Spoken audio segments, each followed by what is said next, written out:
semuanya, kembali lagi sama aku Alisa di podcast kita hari ini. Dan seperti biasa aku ditemenin sama rekan Aku Gea, halo semuanya. Nah, jadi hari ini kita bakal bahas suatu topik yang cukup menarik dan miris nih, yaitu tentang pemalsuan surat keterangan warisan. Gimana Ge, kamu udah baca kan tentang kasusnya? Udah nih Lis, ini kasusnya beneran bikin geleng-geleng kepala sih. Jadi kita bakal bahas tentang kasus Hadi Ernita yang berhasil mengklaim aset warisan senilai 25 miliar pakai dokumen palsu. Bayangin 20 miliar. Yuk kita bahas lebih dalam deh. Oke, kita mulai dari kronologinya ya. Jadi, di kasus ini ada seorang pelaku yaitu Haji Ernita yang dituduh memasukkan sebuah surat keterangan warisan. Surat ini dia pakai untuk menguasai aset-aset warisan dari almarhum Haji Marjohan dan almarhumah Haji Yulimar. Nah, menurut dokumen pengadilan, surat ini menyatakan bahwa Haji Ernita adalah satu-satunya ahli waris dari kedua almarhum itu. Waduh, padahal kenyataannya Haji Marjoan dan Haji Yulinar itu punya 5 anak kandung loh dari pernikahan sebelumnya. Nama-nama mereka juga tercatat dalam dokumen di pengadilan agama. Jadi surat yang dibuat Haji Ernita itu beneran palsu. Betul banget, dan surat palsu itu nggak cuma dia pakai buat klaim warisan, tapi Haji Ernita juga manfaatin surat itu buat baik nama sertifikat dari beberapa aset lainnya, kayak tanah dan juga ruko di Badan Pertahanan Nasional. Wah, beneran gak main-main loh asetnya. Ada ruko, toko, dan gudang di beberapa lokasi strategis seperti Jayapura. Dari semua itu, nilai total kerugian yang dialami ahli warisah itu sampai 25 miliar.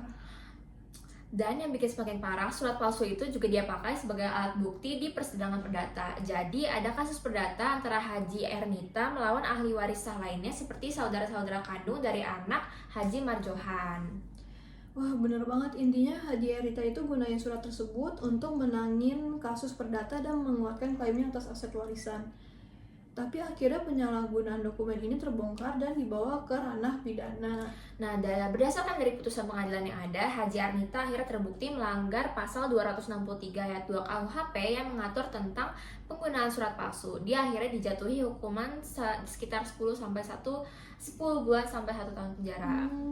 Hukuman itu juga termasuk perintah untuk musnahin surat palsu tersebut dan barang bukti lainnya juga dikembalikan kepada ahli warisah. Jadi kasus ini memang cukup kompleks ya. Tapi ada satu hal menarik nih yang bisa kita bahas dari kasus ini. Wah, apa tuh Ge? Relevansi kearsipan ya? Bener banget. Jadi ini nunjukin betapa pentingnya pengelolaan arsip yang baik, khususnya arsip keluarga dan dokumen legal. Dalam kasus ini, surat asli dan dokumen-dokumen pendukung dimiliki ahli warisah menjadi kunci untuk membuktikan pemalsuan yang dilakukan oleh Haji Ernita. Iya, arsip itu penting banget buat melindungi hak-hak hukum kita. Kalau dokumen asli tersimpan dengan baik, maka pemalsuan atau klaim palsu seperti ini bisa langsung dibantah dengan bukti yang kuat. Dan gak cuma itu loh, dokumen yang valid juga bisa mencegah konflik di masa depan. Dalam Undang-Undang Nomor 43 Tahun 2009 tentang kearsipan, dokumen diakui sebagai alat bukti hukum yang wajib dikelola dengan profesional. Tapi faktanya banyak lembaga yang belum menerapkan sistem kearsipan yang kuat. Ini salah satu pelajaran besar yang bisa diambil dari kasus ini.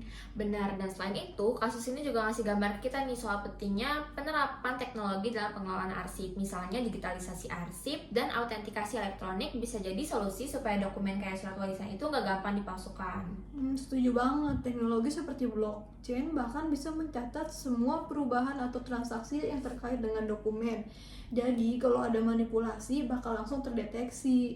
Dan ini nggak cuma soal teknologi ya, tapi institusi yang bertanggung jawab atas penerbitan dokumen juga harus lebih berhati-hati. Mereka perlu memperkuat mekanisme verifikasi dan audit arsip secara berkala. Betul banget, kalau sistem kearsipan kita kuat, nggak cuma mencegah kasus kayak gini, tapi juga bisa meningkatkan kepercayaan masyarakat terhadap sistem hukum. Jadi kesimpulannya, kasus ini nggak cuma soal hukum pidana, tapi juga soal lemahnya pengelolaan arsip. Jadi ini jadi pengingat buat kita untuk lebih peduli dengan dokumen legal yang kita miliki. Bener banget, dan buat teman-teman pendengar, jangan lupa untuk selalu nyimpan dokumen penting kalian di tempat yang aman.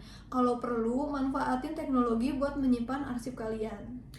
Oke, itu dia pembahasan kita tentang kasus Haji Ernita dan pentingnya pengelolaan arsip. Semoga cerita ini bermanfaat ya buat kalian semua. Terima kasih sudah mendengarkan teman-teman. Jangan lupa terus pantau podcast kita di episode berikutnya. Sampai jumpa.